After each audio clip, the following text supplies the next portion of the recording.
Neste vídeo nós iremos ver como a Revolução Verde matou a fome de lucro, não das pessoas. Saudações! Em primeiro lugar, eu gostaria que você compartilhasse esse vídeo, curtisse, porque a média dos nossos vídeos, somos um canal pequeno, é 100 views nas primeiras 2 horas. O vídeo primeiro da série teve 8 views, então alguma coisa aconteceu, né? Não vou nem especular o que é, mas eu acho que fica claro. Para a gente entender o segundo grande inimigo da humanidade, a segunda maneira pela qual o capitalismo controla, destrói nossas vidas, nós temos que falar da figura de Norman Borlaug, que é esse que você está vendo segurando uma pasta, claro, e o senhor idoso do lado dele é Rockefeller, da Fundação Rockefeller.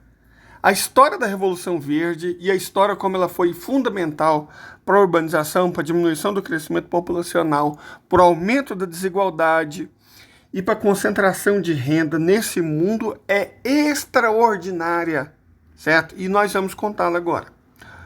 Essa plataforma gostando ou não. Ainda durante a Segunda Guerra Mundial, claro, a Fundação Rockefeller, os Estados Unidos já estavam tendo as suas ideias. E Borlaug, um funcionário da Fundação Rockefeller, mudou-se para a zona rural do México para estabelecer uma estação de pesquisa agrícola, financiada, claro, né, pela Fundação Rockefeller.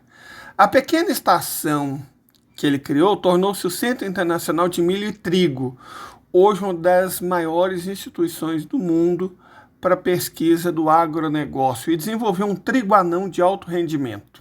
Sofria menos acamamento, mas deixa eu te contar uma coisinha sobre essa variedade de trigo. Você já se perguntou por que antigamente ninguém tinha intolerância a glúten? De verdade. Muita gente tem intolerância a glúten. Eu tenho. Muita gente tem. Mas aí as pessoas falam, nossa, mas o povo está muito mole. Antigamente ninguém tinha, realmente. Você sabe por que não tinha? Porque essas variedades novas têm de 6 a 10 vezes mais glúten do que as variedades originais. Pega as variedades de trigo mais antigas, que ainda existem. O farro, a espelta, o emmer. Eles têm muito pouco glúten. Da onde veio tanto glúten? Adivinha, bebê, da onde veio tanto glúten?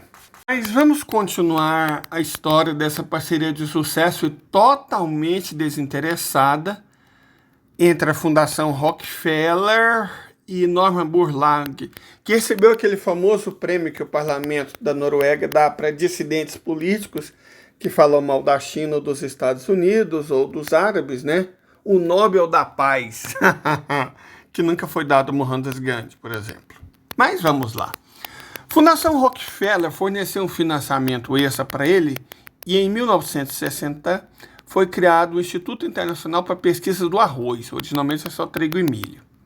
Perfeito? Muito bem.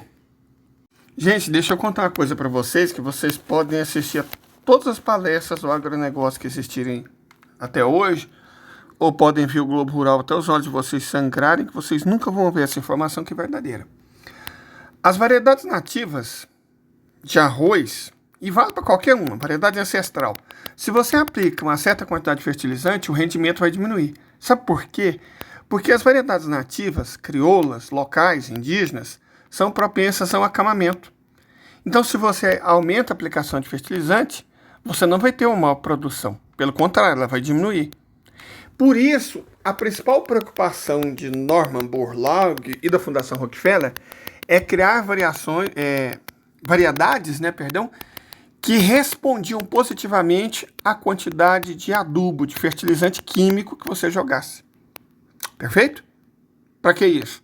Quanto mais fertilizante você usa, maior vai ser a sua produtividade.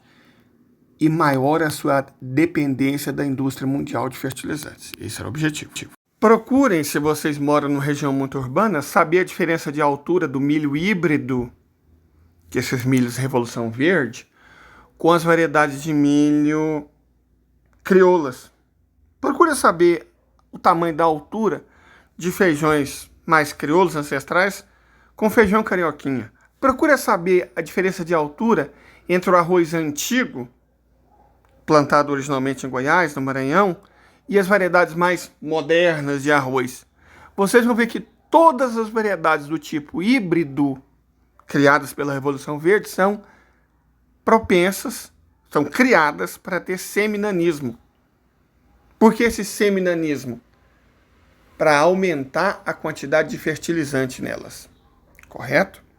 Modernamente, elas usam mais agrotóxico, mais fungicida, mais herbicida, mais inseticida, mais acaricida, muito mais agrotóxicos. O agrotóxico, veja só, isso aí foi para as Filipinas, né? Essa modinha nos anos 60, mais ou menos na época da Guerra do Vietnã, porque a DuPont de Nemours, que fornecia agente laranja, começou a ficar com medo de, acabando a guerra, o que ela ia fazer com tanto agente laranja, já que não podia destruir a natureza do Vietnã e provocar câncer nos moradores do Sudeste Asiático. Ela teve uma ideia fantástica. Ao invés de jogar esse agente laranja ou correlatos em cima das florestas e das pessoas do Vietnã, do Laos, do Camboja, por que não jogar na comida que as pessoas comem? Ah! Oi, Fundação Rockefeller! E, na verdade, ela passou a ter o apoio da Fundação Ford. Nossa, mas que gracinha, hein? Que preocupação com a humanidade. A partir dos anos 60, a Fundação Ford, outra famosíssima, também entrou nessa longa aventura em prol da humanidade. Deixa eu contar uma outra coisinha da Revolução Verde que vocês também não vão ver facilmente. Ela foi feita para facilitar a maquinificação.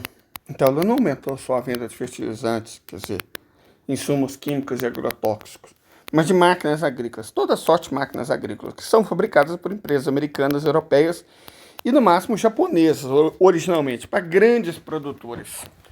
Isso fez com que grandes produtores, com pouca mão de obra, pudessem cultivar enormes quantidades de terra, ganhar muito dinheiro, comprar as terras de agricultores pequenos ineficientes e promover o êxodo rural.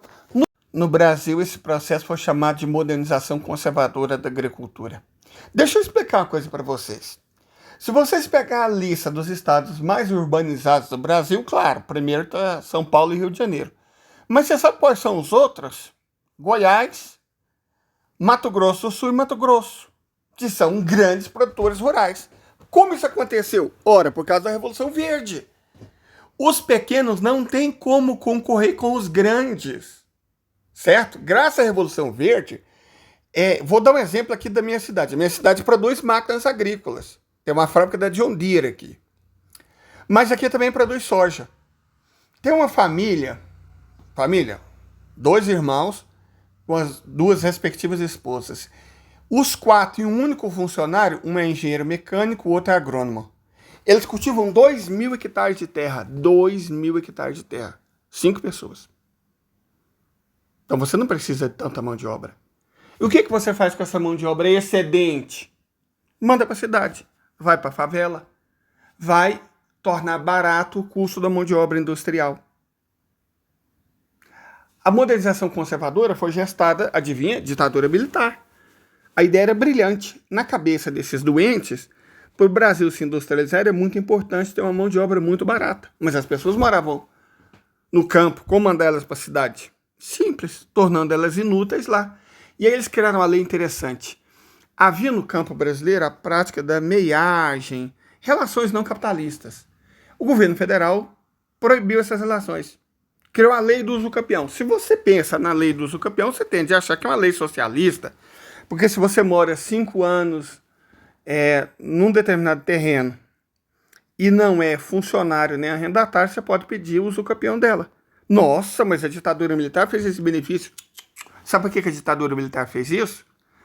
Porque aí os agricultores eram obrigados ou tornar as pessoas que moravam naquelas terras funcionários ou arrendatários. Caso contrário, eles podiam perder as terras. E o que os fazendeiros começaram a fazer? A expulsar todo mundo do campo.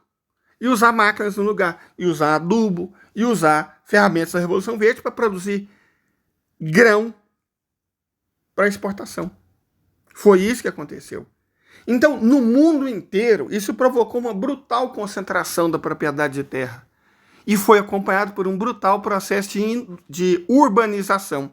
E deixa eu falar a influência dessa questão da urbanização na concentração de renda mundo afora. Pois bem, as pessoas eram expulsas do campo para a cidade sem nada, sem nada. E aí elas chegavam e foram criando as favelas. Uma vez nas favelas, elas tinham que dar um jeito de sobreviver, trabalhavam por qualquer salário. E aí teve outra consequência interessantíssima, além do rebaixamento do nível dos salários, que com certeza a Fundação Rockefeller e a Fundação Ford, essas amigas da humanidade, não pensaram. Quando você está no campo, em situação de baixa tecnologia, cada filho é um braço, então é mão de obra que ajuda. Mas uma vez na cidade, o braço se transforma em boca. E aí as pessoas começaram a usar uma invenção também antiga que não estava fazendo muito sucesso. Os métodos anticoncepcionais. E começaram a ter cada vez menos filhos. Porque não era igual na roça que você podia ter muitos filhos e todos iriam ajudar. Não. Se você tivesse muitos filhos numa favela, você teria bocas para alimentar. E as mulheres começaram a utilizar métodos anticoncepcionais, principalmente um que é terrível para a saúde delas. A pílula anticoncepcional, inventada mais ou menos nessa época. Perfeito? Então, o que aconteceu? O crescimento populacional dos países foi caindo brutalmente. Olha só que consequência da Revolução Verde. Aumentou a concentração de terra, a concentração de renda, o desemprego, a favelização, a urbanização e fez o crescimento populacional dos países do chamado Terceiro Mundo diminuir. Com certeza, nem a Fundação Rockefeller, nem a Fundação Ford pensaram sobre isso, né? Porque, nossa, elas só estavam querendo o bem da humanidade. E a subordinação, claro, de todos os agricultores do planeta, às grandes fábricas e empresas produtoras de fertilizantes, agrotóxicos, material agrícola, as grandes trades internacionais, né? Isso aconteceu sem eles quererem. Foi um acidente. Essas fundações não pensaram nisso. O capitalismo é muito bom. A Revolução Verde salvou as pessoas da fome. Claro, principalmente criando famintos. Porque vamos falar sério, o agronegócio não é pop. Ele não alimenta bilhões de pessoas pelo mundo, não. Ele é fome. E é fácil explicar por quê. O que o agronegócio produz brasileiro? Ele produz carne, mas para você, o cadáver de animal que eles produzem é para você? Você come soja? Você come farelo de milho? Você come sorgo? Você come caroço de algodão? Você sabe quem come isso? Animais.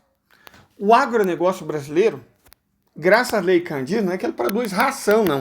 Ele produz ingredientes que são exportados in natura para países do Oriente Médio, a China e outros, transformarem em ração para animal. Certo? Álcool é ração para carro, comida para carro. Traduzindo, o agronegócio destrói as florestas, a vegetação nativa, erode o solo, acaba com a água, contamina, tá cheio de pesquisa na internet sobre isso, tá cheio. Contamina o sangue de todas as mães desse país, das pessoas, né? O leite de todas as mães de regiões do agronegócio está contaminado com pelo menos um tipo de agrotóxico. Porque o sangue respira, o sangue é contaminado, vai para o leite. Todos os bebês que se alimentam de leite materno, todos, em região de agronegócio, bebem leite envenenado. O agronegócio envenena o sangue, envenena o leite, envenena a vida das pessoas.